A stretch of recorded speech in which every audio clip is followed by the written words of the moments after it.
수고들 많으셨지요. 한 학기 동안 너무 고맙고 감사했습니다. 어쩌면 우리는 그리스도 예수 안에서 만남이라고 하는 그 만남 속에서 하나님께서 허락하신 사역을 잘 감당하는 존재라고 생각됩니다.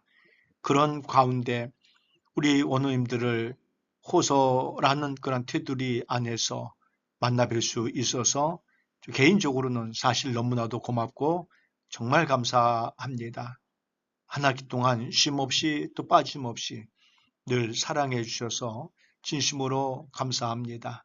이번 15주차 마지막 1교시에서는 성경적인 어떤 설교의 원리와 실제를 나름대로 다루어 보려고 합니다. 이 영상이 우리 원우님들께서 섬기시는 교회의 목회 활동에 좀 도움이 되었으면 하는 마음 간절합니다. 설교를 작성할 때 설교의 개요가 필요하겠죠. 그래서 설교의 개요를 작성할 때에는 설교의 중심 사상으로 시작을 해야 되는 거죠. 본문에서 말씀해 주고 있는 내용이 무엇인지, 그래서 본문을 앞과 뒤로 충분히 5장 이상씩을 여유 있게 보셔야 배경을 알 수 있을 겁니다. 자, 예를 들어서 마태복음 5장이라면 마태복음 1장부터 10장 정도까지 읽으시고 그 마태복음 5장의 중심 내용이 무엇인가를 붙잡아야 된다는 겁니다. 그래야 분명한 중심이 있어야 설교의 개론을 작성할 수 있는 것이죠. 그것은 이제 하나님 중심이고 본문이 가지고 있는 본문 중심이어야 되는 겁니다. 예화도 필요가 없고 경험도 필요가 없습니다. 다시 아무리 좋은 말을 해도 의미도 없고 필요가 없죠. 하나님 중심이고 그 다음에 본문에서 의도하는 바가 무엇인지 본문 중심으로 해야 좋은 설교의 개요라고 할 수가 있을 겁니다. 그래서 설교를 작은 요소로 세분화하는 것이죠. 그래서 중심 사상을 발견하게 되면 설교의 윤곽을 그리게 되고 그 윤곽을 잘 작성하기 위해서는 설교를 구석구석 좁게 작게 세분화시켜 나가야 된다는 것이죠. 그래서 그렇게 하다 보면 한 편의 설교가 아름답게 작성될 수 있다. 이렇게 좀 이해해 주시면 좋겠습니다. 그리고 설교를 하든지 공부를 하시든지 목적이 있으시잖아요. 때문에 설교의 목적을 위해서 가장 좋은 순서를 결정하라는 겁니다. 설교자가 반드시 생각해야 될 게 바로 이거예요. 본문 자체가 어떤 개요를 분명히 보여주고 있다고 할지라도 반드시 본문의 순서를 따라서 개요를 정하는 것이 가장 좋은 것이 아니라는 거예요. 왜냐하면 설교의 개요는 설교의 목적을 이루기 위한 설교자가 나누는 것이지 본문에 의해서만 나누어지는 것은 아니거든요. 그렇잖아요. 우리가 어떤 언어를, 어떠한 내용을, 어떠한 핵심을 전달할 때에 앞뒤가 맞지 않아도 핵심을 전달하면 되거든요. 그러니까 그것은 전달하는 사람의 역량이라고 할 수가 있습니다. 그래서 우리는 이런 기술을 습득하기 위해서 공부하고 노력하게 되는 건데 설교라고 하는 것도 역시 마찬가지죠.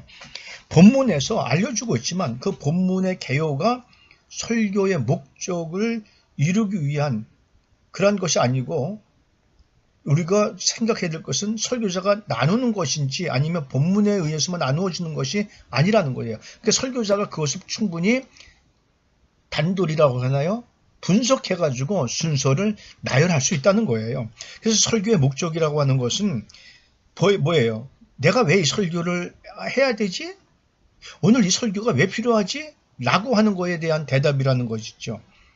그래서 이 설교를 함으로 말미암아 결과가 무엇인지 다시 말하면 듣는 사람이 어떠한 변화를 가져올 수 있을 것인지 하는 것까지를 생각해야 된다는 것이죠. 그거 없이는 설교하지 말아야 됩니다. 목적과 이유 그리고 결과를 생각해 볼 수 있다라고 하는 겁니다. 토마스 론 같은 경우는 이렇게 이야기를 해요. 설교의 목적을 설교의 이제 기능이라고 하는데 설교의 기능은 목적은 설교가 청중과 함께 행하려고 하는 것, 이렇게 말을 합니다. 그러니까 한마디로 말하면 설교를 하고 설교를 듣고 설교 말씀을 들음으로 말미암아 어디에? 삶에 적용하는 것이다. 이렇게 이해하시면 되겠어요. 저는 한마디로 더 줄이면 이거야말로 그리스도인이 되는 거다 라고 간단하게 한마디로 말씀드리고 싶습니다. 그런데 이제 이 설교의 목적 또는 이제 목적의 진술은 설교의 중심 사상 또는 초점 진술과 서로 연결, 맥을 같이 해야 되는 거예요. 주제 따로, 어떤 목적 진술 따로, 개요 따로, 이렇게 하면 그건 안 되는 것이죠. 하나의 주제와 하나의 제목과 하나의 개요와 같이 맥을 해야 아름다운 설교가 될 수 있을 겁니다. 그래서 설교자가 설교의 개요를 만들 때 가장 중요하게 여겨야 되는 것이 바로 설교의 목적을 이루기 위한 사상의 흐름, 그리고 그것의 절정을 향해 나가고 있는가 하는 것을 살펴보는 것이라고 할 수 있습니다. 그리고 또한 설교의 흐름에 따라서 설교 개요는 본문의 순서와 다르게 충분히 변형될 수도 있다. 다시 말하면 순서를 다시 재배열할 수도 있다. 누가? 설교자가. 라고 할 수 있는 겁니다. 설교자가. 그러니까 설교는 결국 뭐예요? 다리 놓기인데, 하나님과 우리 다리 놓고 시대와 시대를 다리 놓는 것인데, 그것을 좀 더 이해하기 위해서는 순서 나열은 설교자 임의대로 할 수 있다. 이렇게 이해하시면 되겠습니다. 그리고 이제 우리가 설교자들이 준비해야 될 부분들이 굉장히 많이 있습니다. 크게 두 가지를 생각하면 무엇을 준비해야 하는가? 다시 말하면 준비의 초점을 맞추는 일이에요. 그리고 준비의 기간이 얼마나 오래 걸리느냐의 문제라고 할 수가 있습니다. 그래서 준비의 초점 포착과 준비 기간의 이제 요긴성을 우리가 늘 생각하면서 준비를 해야 되겠는데요. 준비의 초점을 바로 맞춰야 됩니다. 포인트를 맞춰야 된다는 거예요. 핵심을 맞춰야 된다는 거예요. 양궁 선수들이 양궁을 해서 활을 쏠 때 관역에서 빗나가면 의미가 없죠. 0점이에요. 우리가 준비한다고 하면서 초점을 맞추지 못하고 아무 것이나 막연하게 준비하는 일은 지혜롭지 못하고 그저 시간만 낭비할 뿐인 겁니다. 예를 들어서 영어 시험인데 수학 공부를 하는 꼴이에요. 상담 시험인데 실천 신학을 공부하는 꼴이 된단 말이에요. 그래서 준비에 있어서 준비의 기간이 얼마나 되는가가 굉장히 중요한 거예요. 그리고 초점, 핵심을 어떻게 잡아야 되느냐라고 하는 것들이 굉장히 중요한 거예요. 단시일 내로 준비할 수 있는 일이라면 문제는 안 돼요. 왜? 해다가 안 되면 에이 다 그냥 히틀 뿌리고 다 망가뜨려 뿌리고 다시 하면 되지 라고 할 수가 있을 겁니다. 그런데 준비의 기간이 오래 걸리는 일일수록 문제는 굉장히 심각해질 수밖에 없습니다. 더더욱 그것이 생명이 좌지우지되는 일이라면 더더욱 그렇습니다. 그러다 보니까 급하게 하고 시간이 없고 준비가 느슨하게 되면 못할까요? 결국 부실한 것밖에 될 수가 없어요. 그러니까 부실한 설교가 될 수밖에 없는 거예요. 은혜가 안 된다는 것이죠. 하나님의 말씀을 제대로 전달할 수 없다는 것이죠. 그러므로 인해 초점이 잘못된 줄 알고 수정하려고 한다면 준비 시간 때문에 시간이 부족하다는 것을 느끼면 이미 때는 늦은 거예요. 그래서 설교자들이 준비해야 될 기간은 단 짧은 시간 안에 되는 것이 아니고 오랜 세월이 걸린다는 것들을 기억하시면서 우리들이 준비해야 될 것 가운데서 무엇을 준비해야 될 것인가 하는 것들, 준비의 초점과 준비의 기간 이런 것들을 반드시 염두에 두면서 준비를 해야 되겠다. 그래서 저 같은 경우는 1년 동안을 그래서 늘 준비하는 기간으로 삼고 있다고 말씀을 드렸어요. 왜? 1년 동안 가편집을 해놨거든요. 설교와 본문을 가편집을 해놨어요. 물론 설교 내용은 그때 가서 작성을 합니다만서도 본문을 보면서도 늘 생각적으로 마음적으로 준비를 하고 있다. 이렇게 생각하시면 좋겠어요. 그래서 하고 여러분들도 이 다음에 이제 이런 기회가 된다고 한다면 최소한 한 달 전, 두 달 전, 최소한 6개월 이전에는 마음적으로 믿음으로 말씀으로 준비해 놓는 그런 자세가 무엇보다 좀 중요하다. 핵심 포인트를 맞춰가는 그런 필요성이 있다. 이렇게 이해하시면 좋겠어요. 무엇보다 설교자는 말씀을 중심으로 해야 된다는 거예요. 에스겔서 2장 8절, 3장 1절로 3절 말씀을 보면 하나님께서 에스겔 선지자를 세우시기 전에 그에게 두루마리를 먹이신 기록을 말씀해 주고 있습니다. 예레미야 1장 9절도 하나님의 말씀을 예레미야의 입에 두셨고요. 요한계시록 10장 11절 말씀에서도 요한에게 작은 책을 먹이는 순서를 앞세우고 있음을 말씀해 주고 있습니다. 누가복음 3장 2절 말씀에서는 하나님의 말씀이 빈들에서 요한에게 임했다라고 말씀해 주고 있고요. 사무엘상 3장 21절 말씀에서는 여호와께서 실로에서 여호와의 말씀으로 나타내셨다라고 말씀해 주고 있습니다. 설교자는요, 무엇을 배우고 무엇을 먹고 무엇을 깨달았느냐에 따라서 그 입에서 자연스럽게 나오게끔 되어져 있는 겁니다. 다시 말하면 그릇이 그 속에 무엇이 들어있느냐, 그릇 속에 들어있는 대로 나오는 거예요. 그 속에 물이 들어있으면 물이 나오고요. 포도주가 들어있으면 포도주가 나오고요. 그 속에 밥이 들어있으면 밥이 나오게끔 되어져 있는 게 원리인 겁니다. 그러므로 설교자는 준비해야 될 요소가 무엇이냐? 말씀을 먹는 일, 그리고 준비 기간이 오래 걸리기 때문에 초점을 바로 맞추는 일, 이러한 것들이 굉장히 중요하고 핵심적인 요소다라고 하는 것. 하여간 설교는 말씀을 중심으로만 해야 된다라는 거예요. 지식 전달하는 게 아닌 거예요. 사람이 살아가는 어떤 방법론을 전달하는 게 아니에요. 말씀을 듣고 구원을 얻고 구원을 받은 사람들이 어떻게 살아가야 되는지에 대해서 알려주는 그러한 것이 설교이다라고 하는 것들을 꼭 기억해야 할 줄로 믿습니다. 그리고 이것은 당연한 거예요. 다시 말하면 성령의 권능을 받아야 된다라고 하는 사실인 겁니다. 왜냐하면 하나님의 일이기 때문에 그렇습니다. 내 지식 전달이 아니라, 지식으로 하는 것이 아니라, 권세로 하는 것이 아니라, 내 능력으로 하는 것이 아니라 하나님의 사역이기 때문에 하나님의 사역은 하나님의 능력으로 해야 되기 때문에 반드시 성령의 권능은 필요하다라고 볼 수가 있는 겁니다. 그래서 누가복음 24장 48절로 49절은 이렇게 말하죠. 너희는 이 모든 일의 증인이라. 볼지어다 내가 내 아버지께서 약속하신 것을 너희에게 보내리니 너희는 위로부터 받은, 위로부터 능력으로 입혀질 때까지 이 성에 머물라 라고 말씀해 주고 있습니다. 요한계시록 11장 3절 말씀을 이렇게 말씀해 주고 있죠. 증인에게 권세를 허락하셨다라고 말씀해 주고 있습니다. 누가복음 4장에서는 이렇게 말씀해 주고 있습니다. 예수님께서 성령의 능력으로 갈릴리에 돌아가시니 그 소문이 사방에 퍼졌고 성령과 권능이 밀접한 관계여서 있다는 것을 말씀해 주고 있습니다. 사도행전 6장 3절 8절 말씀에서는 초대교회에 7 집사를 선택을 하는데 선택할 때 성령이 충만하고 지혜가 있고 사람들에게 칭찬받는 사람을 택하여 세웠다라고 말씀해 주고 있습니다. 자, 그러므로 우리들은 성령을 반드시 받아야 되는 거예요. 왜냐하면 악한 자들도 권세를 받아가지고 일을 하는데 이들과 싸워서 승리해야 되고 이들과 싸워서 더 강한 능력을 나타내기 위해서는 성령의 권능이 절대적으로 필요하다라고 하는 사실인 겁니다. 계시록 9장 3절이나 사사기 16장 6절이나 혹은 누가복음 4장 36절 같은 경우에서도 보면은 그렇게 말씀해 주고 있습니다.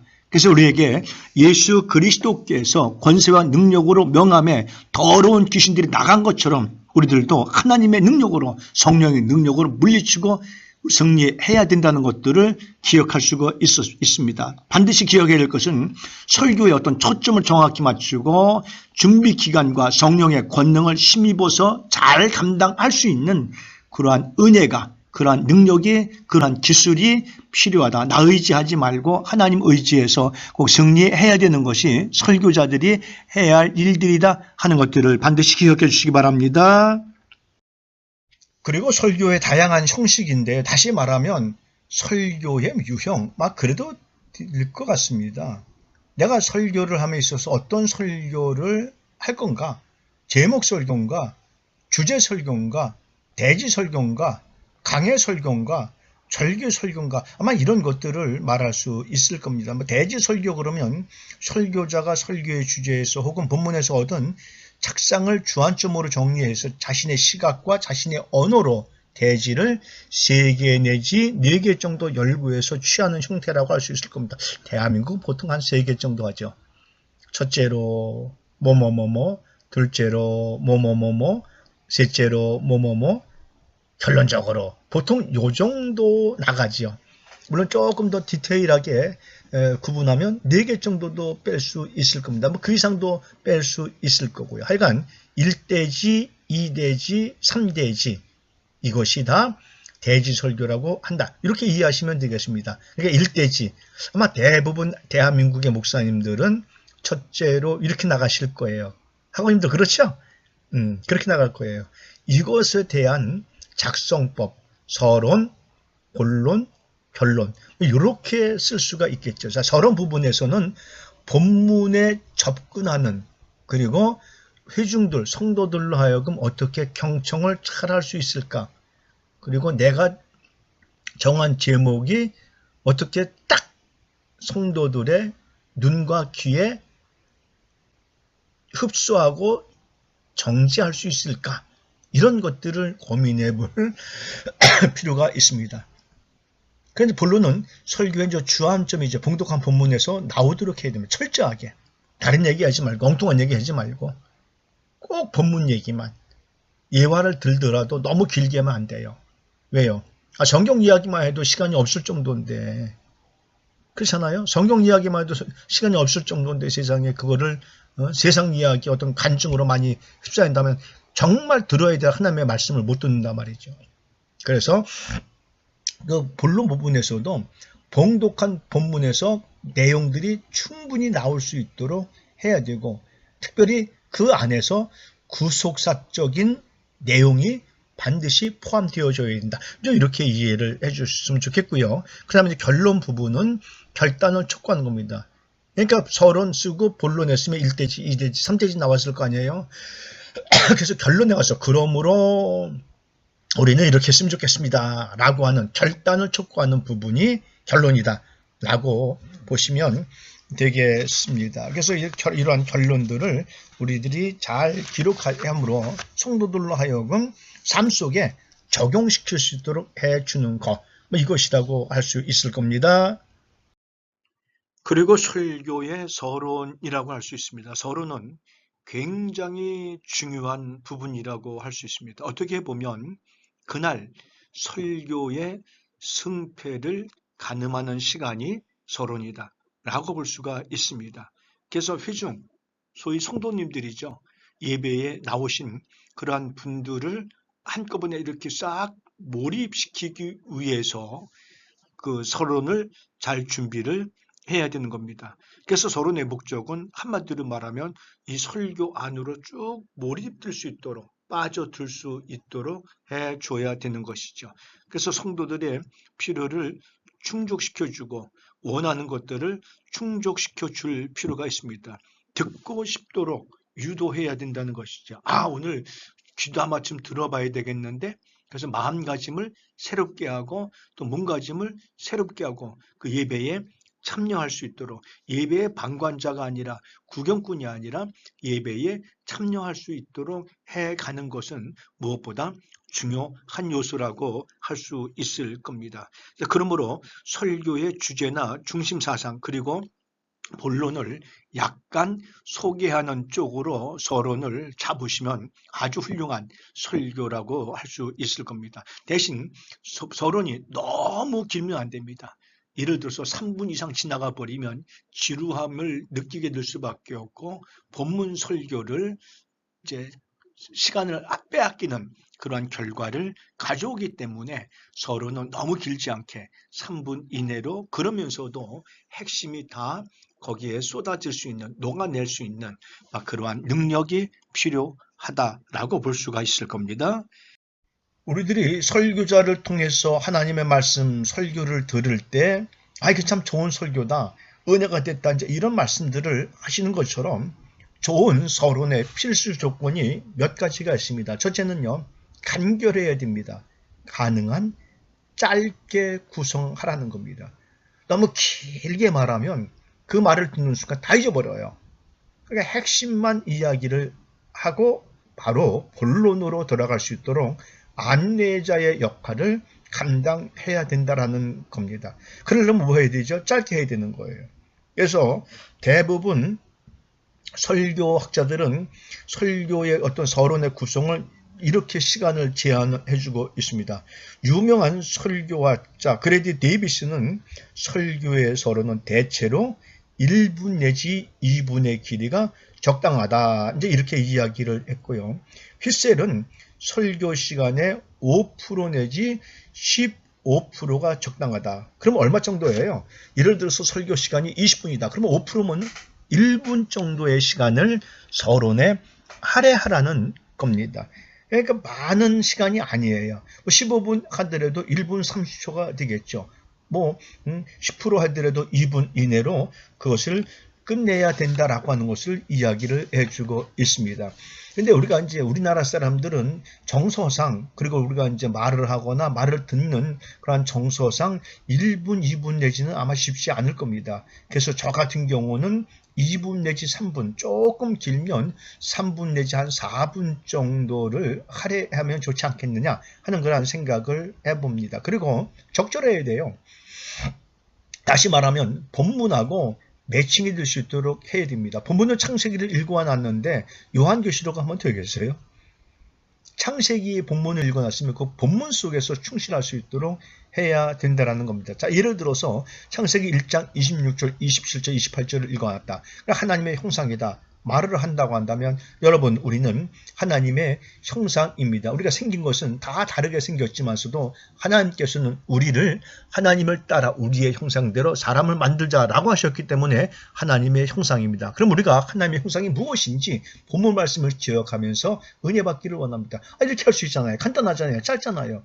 그럼 하나님의 형상이 뭐예요? 거룩 닮았다, 선을 닮았다 이런 걸 이야기를 하는 것이지 모양새가 아니라고 하는 것을 설명해 주면 되는 거거든요. 그래서 우리는 하나님의 형상이기 때문에 어떻게 해요?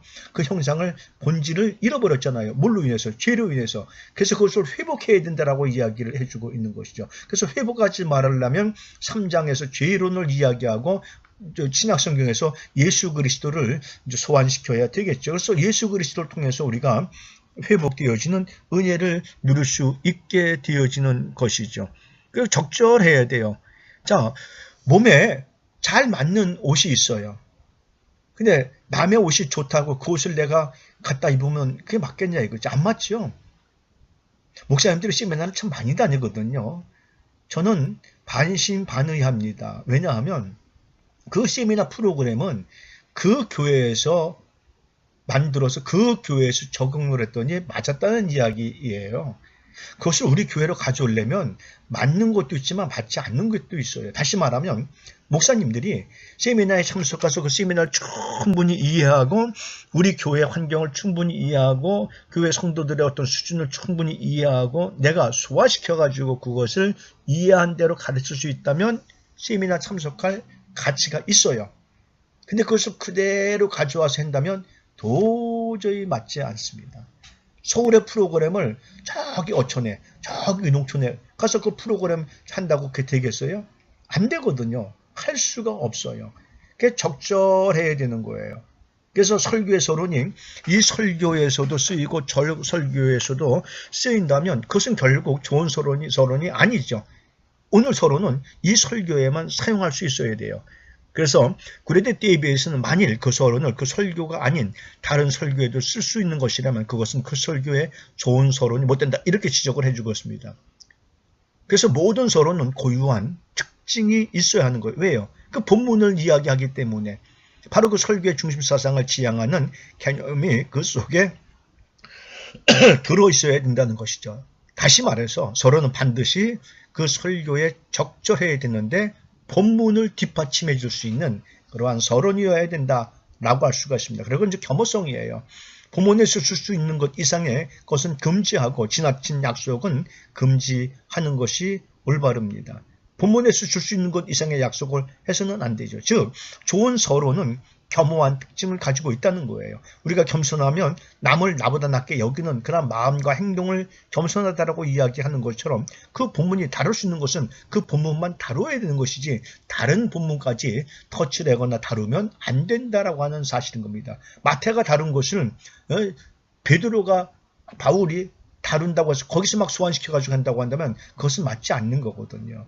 그래서 설교자는 서론에서 지나친 약속 혹은 지나친 것 이상의 것들을 금지하고 본문에 충실해야 될 필요가 있다 하는 것들을 꼭 기억했으면 좋겠습니다. 그리고 서론을 통해서 회중을 몰입시키도록 해야 되는데요. 성경적 서론을 잡는 것이 아름답습니다. 이제 본문의 흐름으로부터 시작해 나가는 거죠. 자, 오늘 본문이 이렇습니다. 오늘 배경이 이렇습니다. 이것을 통해서 우리가 함께 예배에 참여함으로 하나님께서 허락하시는 은혜 혹은 깨달음을 나누기를 소망합니다. 나누고자 합니다.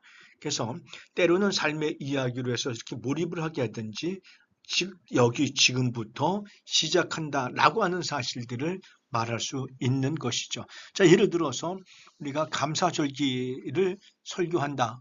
그러면 인간적인 면에서 왜 감사하지 못하는 이유가 무엇인지 1분, 2분 이내에 녹아낼 수 있잖아요.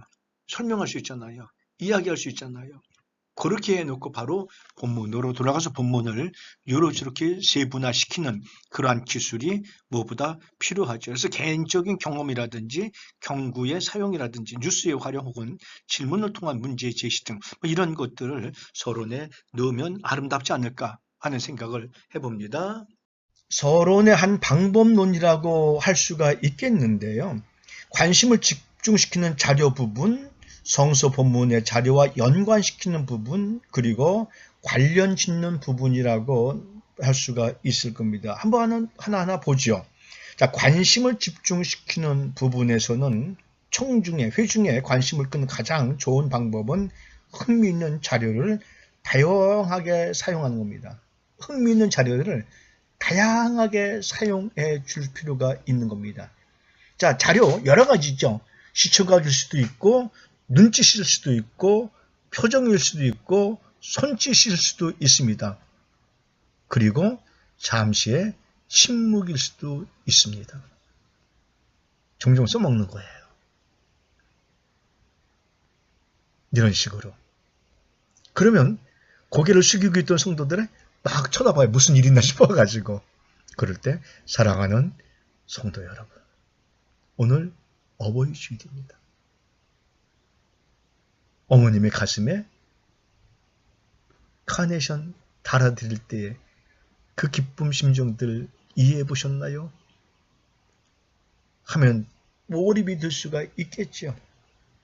그래서 이제 관심을 집중시킬 필요가 있습니다. 그래야 설교가 은혜스러운 설교가 될 수 있고 설교에 집중할 수 있기 때문에 그래요. 그리고 성서 이제 본문 부분이라고 할 수가 있을 겁니다. 설교는 마땅히 성경에 근거해야 됩니다. 이건 필수예요. 설교는요 반드시 성경 본문에서 나와야 됩니다. 성경 본문을 빼놓고는 설교라고 할 수가 없어요. 그건 못된 설교예요. 아주 잘못된, 대단히 잘못된 설교입니다. 그건 설교학 자체를 잘못 배운 겁니다. 그런 목사님이 계시다고 한다면 그분은 신학 자체가 의심스러운 거예요. 성경 본문을 읽어놨으면요, 그 본문에 충실해야 되는 거예요. 그래서 서론은 설교의 중심 사상의 어떤 성서적 근거를 위한 논리적인 장이라고 할 수 있습니다. 장소라고도 할 수 있고요. 그래서 그러므로 서론의 둘째 부분은 역사적이고 분석적이고 서기적인 연구를 내포하는 본문에 대한 연구가 되어져야 되는 겁니다. 다시 말씀드리면 오늘 본문을 이렇게 분석해보고 이렇게 해석해 놨으니까 서론에서는 이렇게 가야 되겠다라고 하는 고민거리를 덜어 주어야 된다라고 하는 사실입니다. 그리고 또 한 가지는 본문과 이제 관련을 줘야 되겠죠. 관련 짓는 부분이에요. 관심을 집중시키는 자료와 본문 자료를 통해서 설교의 중심 사상과 목적을 자연스럽게 말할 수 있어야 되는 거예요. 이것은 첫째, 둘째 이렇게 하는 것도 중요하지만서도 서론에서는 그럴 수도 없잖아요. 짧은 시간 동안에 무슨 첫째, 둘째, 셋째가 필요하겠어요. 그렇잖아요. 길어봐야 3분 이내, 4분 이내에 설교가 끝마쳐야 되는데 때문에 설교의 중심 사상과 목적은 서론의 어떤 이 마지막 부분으로 자연스럽게 들어와야 되는 거예요. 그리고 이제 자연스럽게 어디로 이끌어줘야 되냐면 본문 속으로 빨려 들어갈 수 있도록 그렇게 해줘야 될 필요성이 있다는 사실인 겁니다. 이해가 되셨죠? 관심을 집중시키거나 성서 본문에서나 혹은 관련시켜주는 이런 아름다운 모습들 세 가지 다 하면 너무 좋고요. 안 되면 한 가지 해 나가도 되겠습니다. 이제 이러한 한 방법론들을 기억해서 맨 처음엔 잘 안 됩니다. 하다 보면 나도 모르게 잘 하나하나 해결되어져 가더라 하는 겁니다. 역시 경험이 필요하겠죠. 우리가 설교하면서 서론을 들어갈 때 서론에서 피해야 할 점과 주의사항이 있습니다. 변명으로 시작하지 말자는 거예요. 오늘 너무 바쁘게 움직여가지고 오늘 너무 피곤해서 시간이 너무 없어가지고 손님들이 계속 찾아와서 그래서 죄송하다고 설교 준비를 제대로 못했다고 하면서 시작하는 그런 설교는 절대로 바람직하지 않습니다. 사실 이것은 설교자의 직무유기라고 할 수 있습니다. 뭐 그럴 상황이면 설교하지 말아야죠. 다른 업무를 보시는 게 맞지요. 그래서 우리는 핑계대지 않아야 되는 거예요.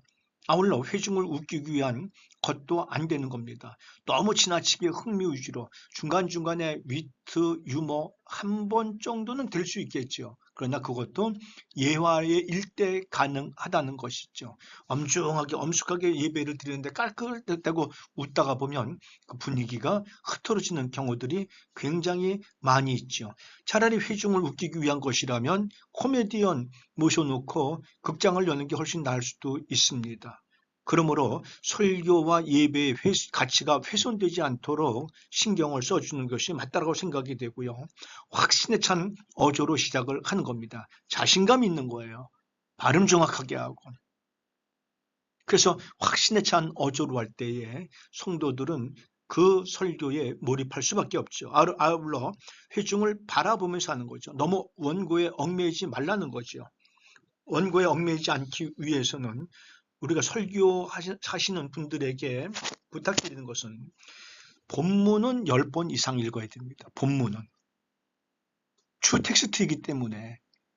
그리고 설교 원고는 최소한 7번 이상은 읽으셔야 됩니다.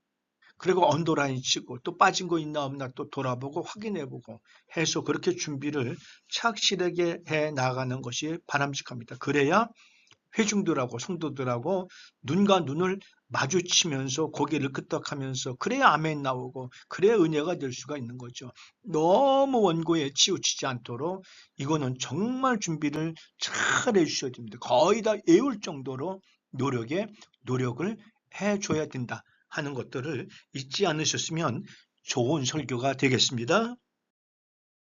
본론은 다음에 하기로 하고요. 그 다음에 이제 결론입니다. 결론도 굉장히 중요하죠. 결론을 어떻게 맺어야 될 것인가 라고 하는 겁니다. 결론은 세심하게 주의를 기울여서 준비하고 그리고 확실하게 끝을 맺어야 합니다. 무슨 일을 시작했으면 그 끝맺음이 굉장히 중요하잖아요. 그걸 확실하게 끝맺어줘야 될 줄 아는 겁니다. 그래서 결론의 목적은 설교를 마치는 것이 아니라 설교를 완성하는 겁니다. 때문에 마지막으로 혹은 끝으로 라고 하는 결론을 맺는 것은 결코 바람직한 그러한 결론이라고 할 수가 없습니다. 그건 결코 좋은 언어라고 할 수가 없습니다. 우리가 죽는 거 아니잖아요.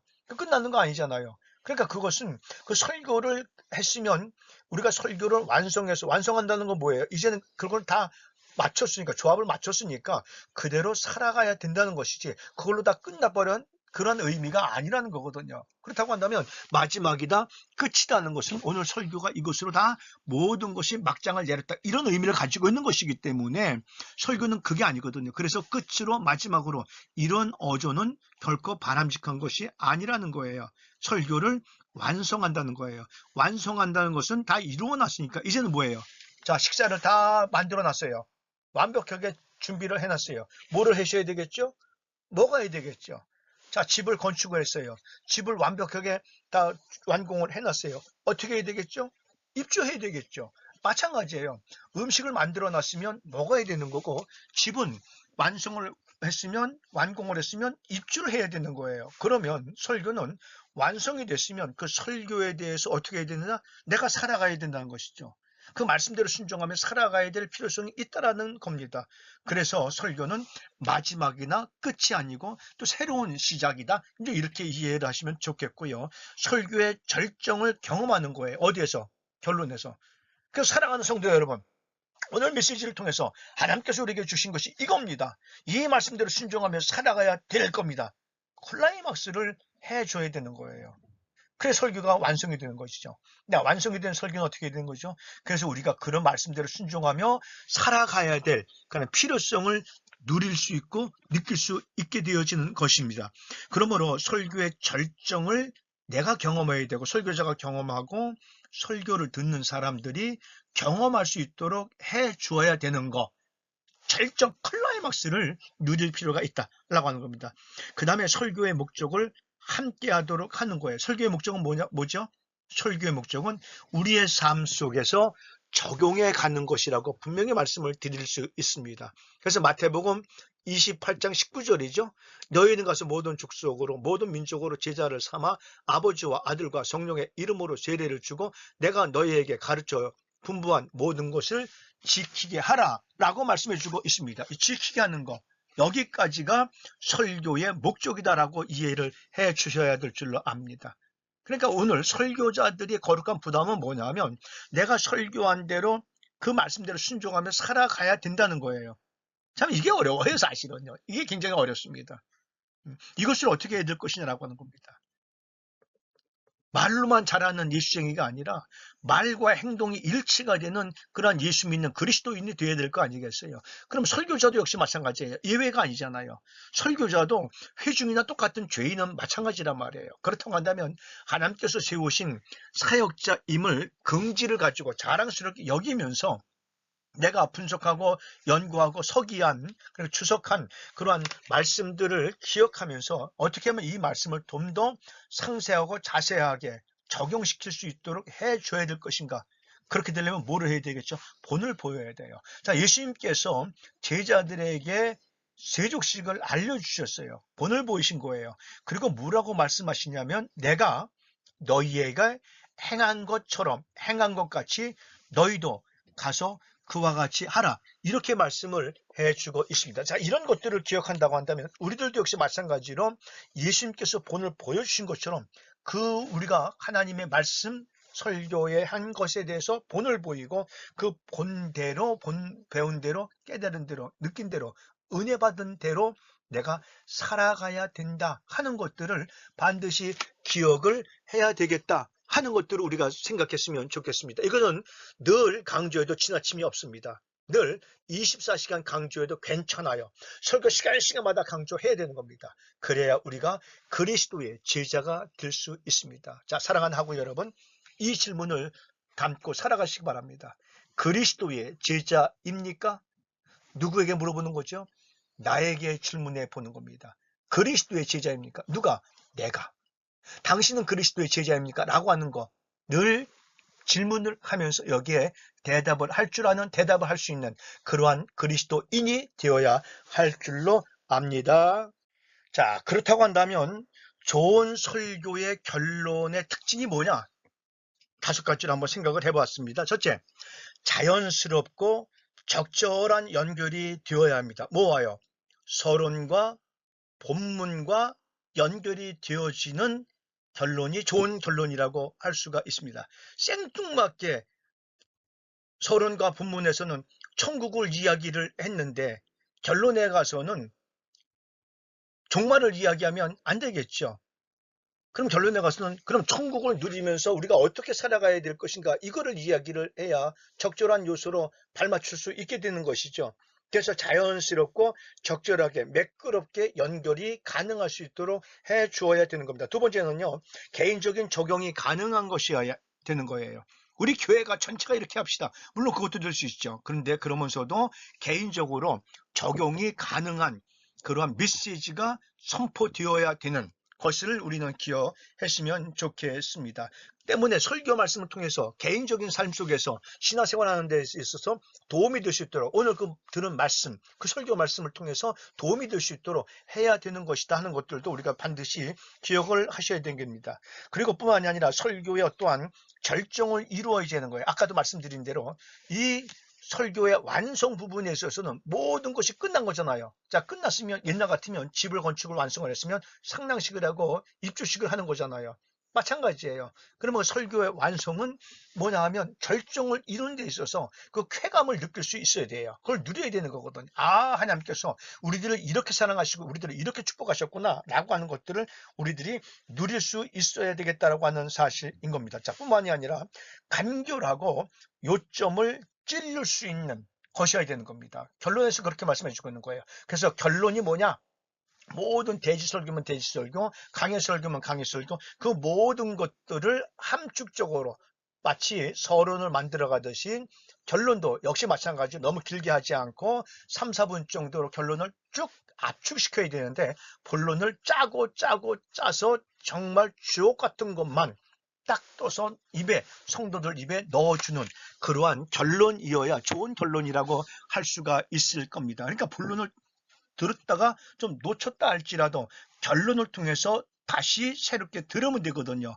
그래서 우리는 결론을 정말 요점을 찌를 줄 아는 핵심을 가치를 얘기할 줄 아는 이러한 결론이 좋은 결론이다. 그리고 적극적이고 긍정적인 희망이 담겨 있는 결론을 내릴 수 있어야 됩니다. 너무 비관적으로 하지 말고요. 소망을 가지고 희망을 가지고 오늘 시대가 이럴다 할지라도 하나님이 함께 하시면 하나님이 함께 하셔서 아니면 함께 하심으로 라고 하는 그러한 희망의 메시지를 전달할 필요가 있다라는 겁니다. 그것은 긍정적인 설교이건 야단치는 설교이건 관계없습니다. 항상 끝날 때에는 적극적이고 희망이 담겨 있는 그러한 결론을 내려줄 수 있도록 해야 성도들로 하여금 힘을 가지고 기대를 가지고 소망을 가지고 살아갈 수 있다. 이렇게 좀 이해를 하시면 좋겠습니다. 늘 비관적인 짜증난 설교를 들으면 설교 듣는 자체도 짜증이 나버려요.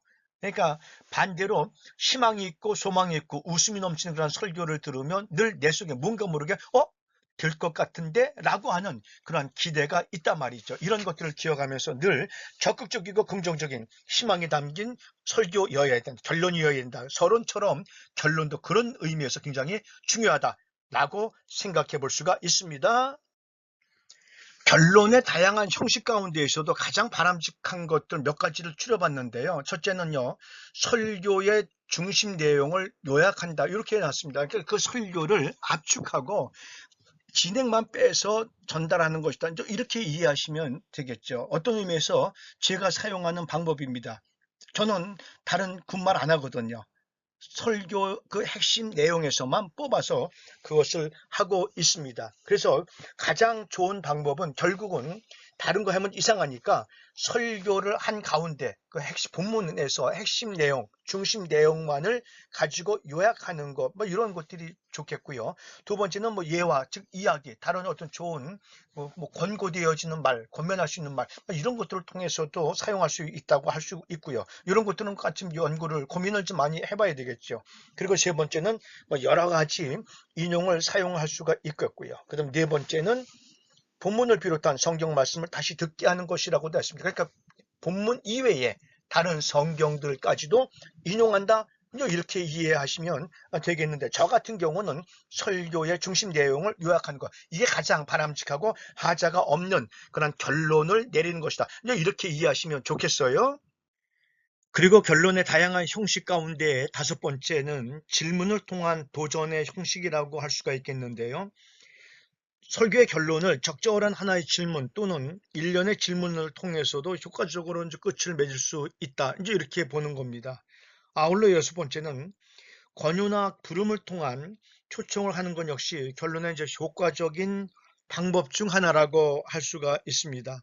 이것은 회중에게 무엇인가를 하라고 하는 부름을 말하는 겁니다. 무엇을 합시다 라고 하는 그러한 부름을 이야기해 주는 것이죠. 그것은 죄를 고백하는 것이라고 할 수도 있고, 예배를 잘 드리자라고 하는 것일 수도 있고, 우리가 선행을 행하자라고 하는 것일 수도 있다는 것입니다. 더 나아가서 불신자를 향해서는 주님을 영접하고 앞으로 하나님 앞으로 나오라고 하는 것일 수도 있다. 이렇게 볼 수가 있을 겁니다. 하여간 그것이 어떠한 내용이든지 간에 초청은 회중이 해야 하는, 지금 하지 않으면 안 되는 것을 정확하게 알려주고 그것을 할 수 있도록 불러주는, 자리를 펴주는, 멍석을 깔아주는 그러한 역할을 설교자가 해야 된다. 이렇게 보시면 되겠어요. 아울러 일곱 번째는 구체적인 방향을 제시를 해주는 겁니다.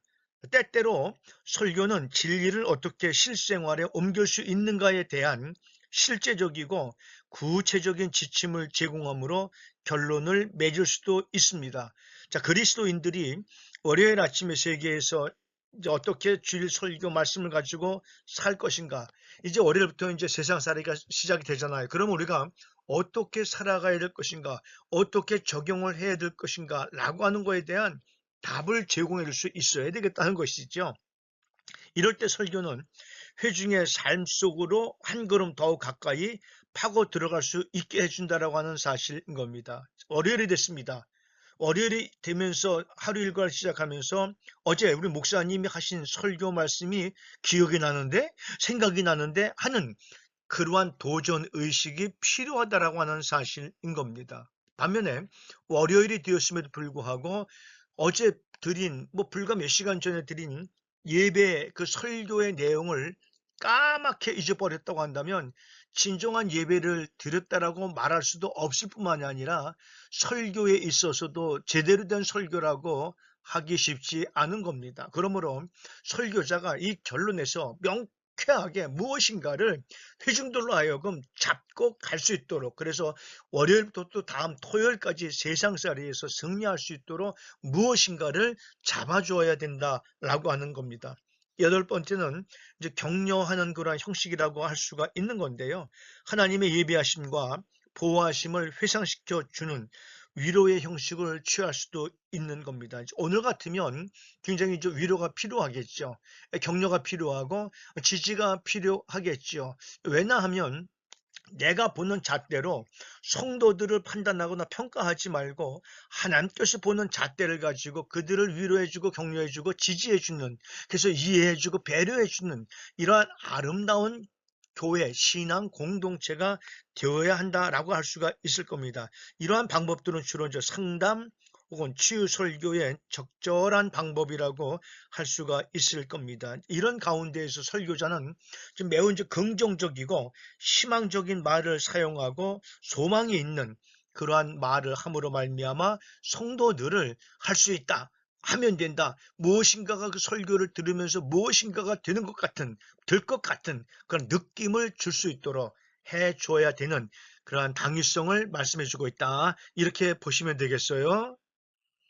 그리고 아홉 번째는 경이적이고 충격적인 표현을 사용해 보자는 겁니다. 설교가 위로를 받고 희망을 품을 수 있는 격려의 형식을 사용하면서도 때때로 충격적인 표현을 사용할 필요가 있다, 이렇게 이야기를 할 수가 있는 것이죠. 그래서 설교의 결론에서 경이적이고 충격적인 표현은 회중이 전혀 예상치 못했던 결론을 가지고 설교를 끝맺는 것이라고 할 수가 있습니다. 그러니까 들으면서 뭔가 깜짝 충격요법을 쓰는 것이라고 이해하시면 되겠어요. 열 번째는 기도를 사용하는 겁니다. 기도를 때때로 설교를 요약한다거나 회중에게 간접적인 적용을 시도하려는 뜻에서가 아니라 정직한 간구일 때만 적절한 결론이 될 수가 있겠죠. 즉 하나님의 사업을 위한 열망이 설교에 대한 반응으로 일어날 때 결론은 간절한 기도로 표현될 수 있다라고 할 수가 있습니다. 그래서 그 설교를 들으면 모든 성도들이 기도하지 않으면 안 되는, 기도를 해야 되는, 그 기도를 해야만 하는 그러한 것이라고 볼 수가 있을 겁니다. 그리고 11번째는 이제 가시화의 사용인데요. 이것은 회중을 미래로 인도해서 배운 바를 적용해 볼 수 있는 미래의 어떤 상황을 그려보게 하는 것이다. 이렇게 볼 수가 있습니다. 암시한다고 그럴 수 있겠죠. 그러니까 언젠가 알지 못하는 교회의 미래에 혹은 내 미래에 예상 외로 사람들에게 이제 닥쳐올 어떠한 큰 재난에 대해 준비시켜 주는 거. 예를 들어서 우리가 이제 환란 때가 되어지면 이단들이 많이 성행한다고 하는 것들도 예수님께서도 말씀해 주고 있고, 견디기 쉽지 않은 어려운 그런 환란도 있어야 될 것들도 많이 말씀해 주고 있잖아요.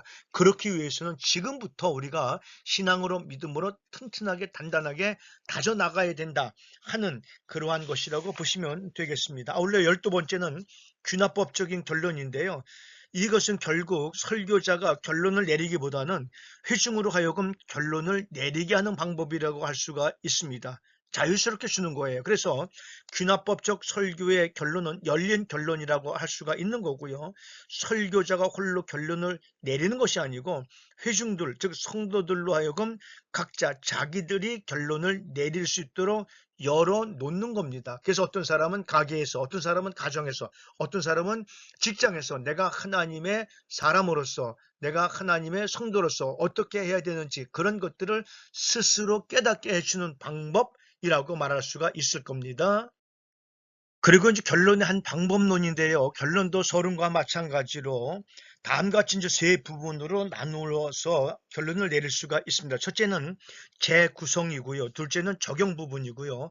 세 번째는 이제 초청 부분이라고 말할 수가 있는데, 첫째, 재구성 부분에서는 설교자는 설교의 중심 사상을 창의적인 방법으로 재구성하도록 노력을 해줘야 됩니다. 자, 이 부분은 우리가 전개한 진리의 어떤 요약이 될 것입니다. 그러니까 지금까지 쭉 설교한 것들을 재구성하는 거예요. 압축시킨다. 이렇게 보시면 되겠어요. 적용 부분은 우리들이 설교 말씀을 듣고 그 설교 말씀들이 청중들로 하여금 실천에 옮길 수 있도록 해주는 것. 이것이 이제 적용 부분이라고 말할 수가 있겠고요. 초청 부분은 결론의 중요 강조점을 이제 결정 지을 것입니다. 그래서 예를 들어서 설교의 목적이 복음 전도에 있다면 초청은 회중으로 하여금 회개하고 예수 그리스도에게 그들의 삶을 내드리도록 초청하는 것이 될 것이고, 아울러 나를 통해서 또 다른 사람들이 예수 그리스도의 초청과 초대에 응할 수 있도록 해주는 부분, 이렇게 말할 수가 있을 겁니다. 때문에 결론은 설교의 핵심을 완벽하게, 완전하게, 명확하게 밝힐 수 있어야 된다. 그래야 결론이죠. 그렇잖아요. 그래야 결론이 될 수 있는 거예요. 그렇지 않으면 결론이 될 수가 없는 겁니다. 그래서 지금까지 설교한 부분들을 압축시켜서 적용해주고 그 자리에 내가 나아가야 되는 그러한 당위성들을 기억해야 될 줄로 압니다. 여기에서 결론을 내린 데에 우리가 이제 몇 가지 주의사항들이 있습니다. 그것은 너무 빨리 결론을 내리지 말라는 겁니다. 다시 말하면 결론과 관련해서 설교자가 도달해야 될 그 결론을 너무 빨리 내려버리면 본문에 대해서 아니면 설교에 대해서 그런 거구나 라고 이제 눈치채버리고 흥미를 잃어버리게 되거든요. 그래서 우리가 그런 것들을 우리가 좀 서서히 뚜껑을 열면서 해줘야 되는 겁니다. 그리고 새로운 자료를 도입해서는 안 됩니다. 왜냐하면 본문 말씀이 여기 있는데 다른 것을 도입해가지고 되겠어요? 안 되겠죠. 그러니까 본문 말씀을 통해서 그것을 가지고 압축시켜서 도출을 해내야 된다라고 하는 사실인 겁니다. 그리고 또 한 가지 중요한 사실은 이렇게 말할 수가 있을 겁니다. 마지막으로라고 하는, 끝으로라고 하는 이러한 말들을 피하는 것이 좋습니다. 왜냐하면 설교는 뭐라고 말했죠? 설교는 성취하는 것이라고 말했어요. 뭐를? 설교의 목적을 다 이룬 것이라고 할 수가 있을 겁니다. 그러므로 마지막으로 끝으로 이렇게 하면 우리가 뭐 죽는 것처럼 생각이 되기 때문에 그런 말들을 삼가 좀 조심해서 우리 중심 메시지가 무엇인가를 전달해 주면 되는 것이다. 이렇게 이해하시고 주의사항도 우리 유심히 좀 기억해 주시면 좋겠습니다. 설교 같은 경우는 진리를 운반하는 방편이 설교죠. 하나님의 뜻을 알려주는 게 설교입니다. 그래서 문자 혹은 글이죠. 인간의 삶에 큰 영향을 미치는 게 글자예요. 한 단어에 심혈을 기울이면서 무엇보다 성령 하나님의 도우심을 요청해야 되는 것이죠. 그러다 보니까 언어가 중요하고 명확한 어체가 필요합니다. 짧은 문장, 단순한 문장, 구조, 그 다음에 단순하고 쉬운 단어, 뭐 이런 것들을 활용해서 진리를 전달하는 것이죠. 때로는 직접적이고 때로는 개인적인 어체가 필요하고 생생한 어체로서 청각, 후각, 미각, 촉각, 그러니까 삶을 통해서 그 설교자의 설교하는 그 모습을 통해서 세상을 배워나가는 거고 메시지를 이론적이고 감각에 호소해야 될 부분도 있다는 것은 그래서 설교는 대면 설교가 바람직하고 이것이 바로 성경적인 예배의 모범이다 라고 생각해 볼 수가 있습니다. 그 다음에 설교와 커뮤니케이션인데요. 설교의 효율성은 두 가지 요인에 달려있다고 할 수가 있습니다. 즉, 설교는 무엇을 이야기할 것인가 라고 하는 거하고 또는 어떻게 그 준비한 것을 전달할 것인가에 따라서 효율성의 차이가 굉장하다라고 하는 사실인 겁니다. 오늘날 설교자에게 있어서 가장 큰 설교의 위기는 설교 전달의 위기라고 해도 과언이 아닐 정도입니다. 아무리 설교를 열심히 하고 땀 흘리면서 했다 할지라도 그것이 전달되는 과정에 있어서 효율적이지 못하면 아무런 의미가 없는 것이죠. 자, 그러므로 설교자는 설교의 메시지가 회중에게 잘 전달됨으로써 비로소 설교의 사건이 일어나게 된다는 것을 깨닫고 설교 전달에 항상 관심을 가지고 노력을 해 주셔야 되는 겁니다. 설교라고 하는 것을 말씀드린 대로 한 사람에 의해서 다수의 사람들에게 주어지는 진리의 전달이라고 말씀을 드렸잖아요. 그러면 이 전달 과정에서 무엇보다 언어를 통한 의사 전달이 가장 기본적인 매개 수단이라고 할 수가 있다 하는 것들을 기억하셔야 되는 겁니다. 그러므로 설교자를 통해서 전달되는 메시지의 대중적인 효과가 설교자의 언어 구사 능력에 많이 좌우된다고 하는 사실을 우리는 인식을 해야 되는 겁니다.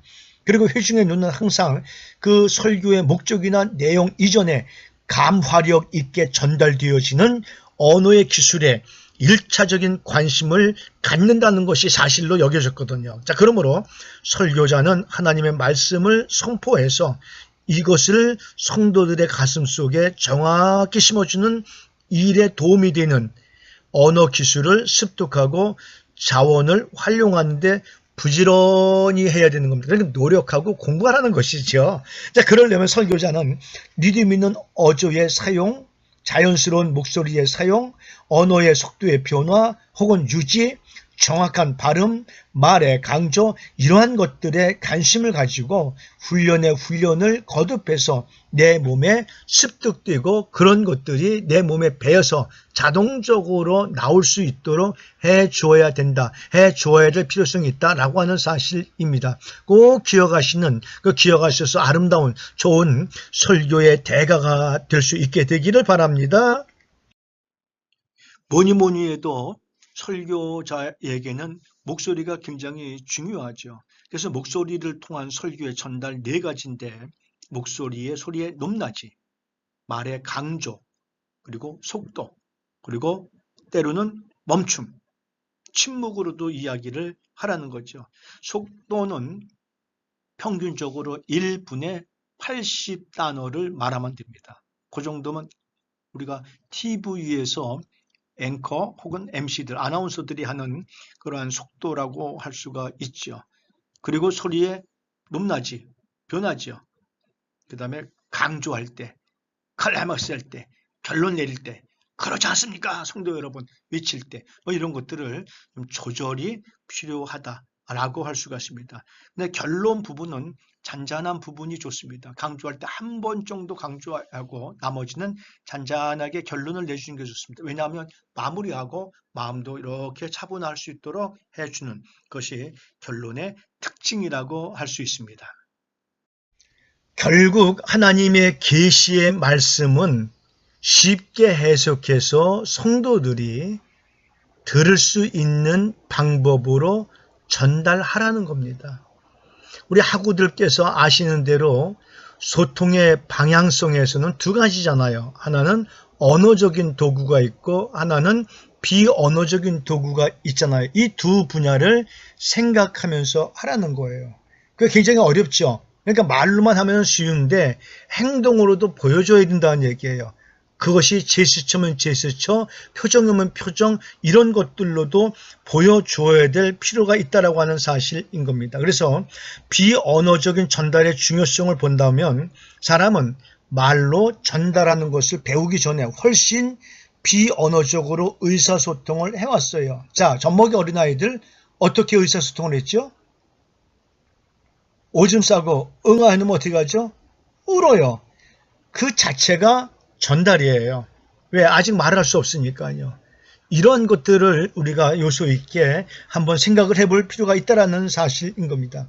그래서 신체의 움직임, 얼굴 표정, 손짓, 몸짓, 뭐 여러 가지, 예를 들어서 동굴벽에 그림을 그리는 것, 이런 것들로 우리들이 의사소통을 해왔었던 것이죠. 이런 것을 가르쳐서 우리는 뭐라고 얘기하냐면 가시적인 의사소통이다. 즉 보이는 의사소통이다. 이렇게 이야기를 해주고 있죠. 자, 이 중에 설교자의 모습이 보여져요. 다시 말하면 회중들에게 메시지를 효과적으로 전달하기 위해서는 설교자의 모습이 어떻게 보이고 어떻게 들리느냐에 따라 굉장히 중요한 문제입니다.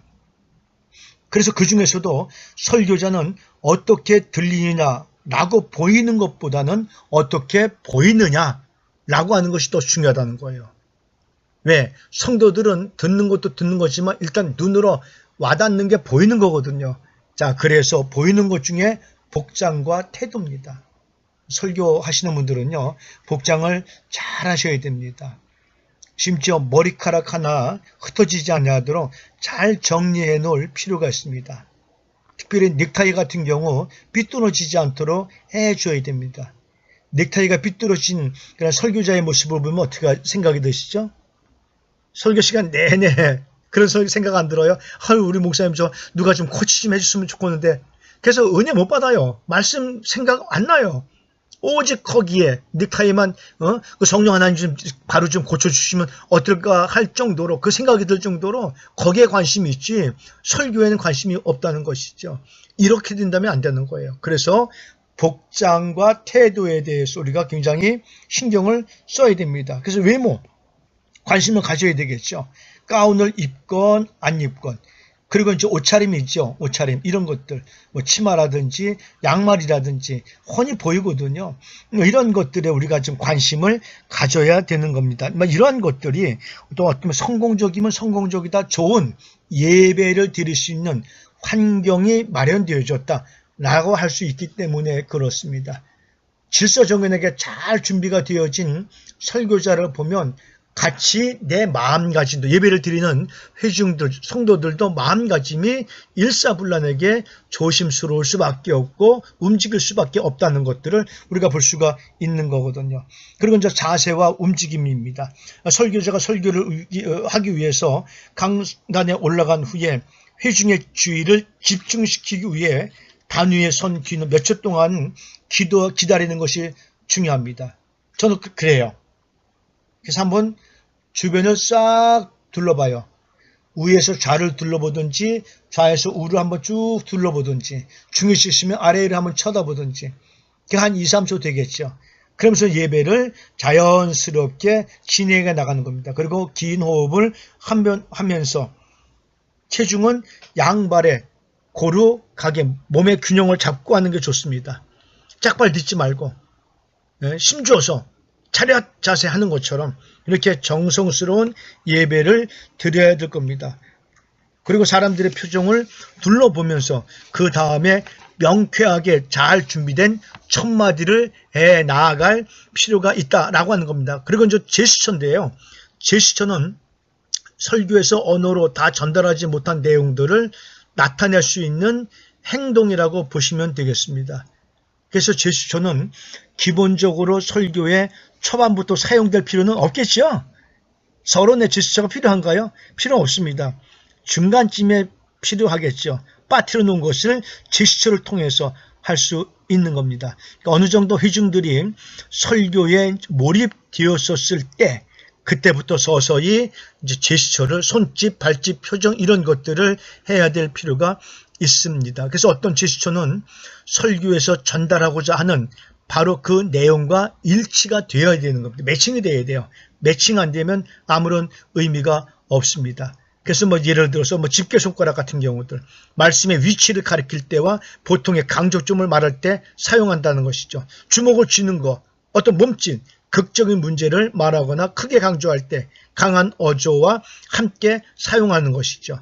손바닥을 위로 하는 그런 몸짓 같은 경우는 긍정적일 때, 설득할 때, 탄원의 감정을 나타낼 때, 기도할 때 우리의 기도를 들어주세요. 손을 벌리고 위로 들고 기도하는 것처럼 그러한 제스처라고 할 수가 있을 겁니다. 손바닥을 아래로 내리는 것 같은 경우는 어떤 반대의사, 어떤 불명예, 어떤 경멸 또는 비난의 표현을 나타낼 때 사용하는 것이라고 이제 볼 수가 있습니다. 아무쪼록 이런 것들은요, 우리가 책을 잘 많이 보고 연구하면서 내 몸에 익혀나갈 필요가 있습니다. 그래서 특별히 설교자가 조심해야 될 것은 뭐냐면 설교의 내용 전달과는 상관이 없는 습관적인 설교자의 제스처를 빈번하게 사용하는 거, 이거는 조심해야 됩니다. 아무런 쓸모가 없어요. 그래서 거기에 설교 내용과 매칭이 된 그러한 제스처를 할 수 있도록 하도록 노력을 해야 한다. 자꾸만 훈련하고 반복해야 됩니다. 좋은 제스처는 이러합니다. 말의 효과를 더하거나 뜻을 전달하기 위해서 하는 몸짓이나 손짓을 우리가 이제 제스처라고 할 수 있는데 세 가지가 좋은 제스처의 특성이라고 할 수가 있습니다. 확실하게 명확하게 해줘야 될 필요, 그리고 변화하는 특성이 있어야 된다는 거고요. 그리고 적당한 시간에 내용과 함께 매칭이 되어져야 될 필요성이 있다. 이것이 이제 좋은 제스처의 특성이다. 이렇게 이해하시면 좋으시겠어요? 존경하는 원어민들 정말 수고 많이 하셨습니다.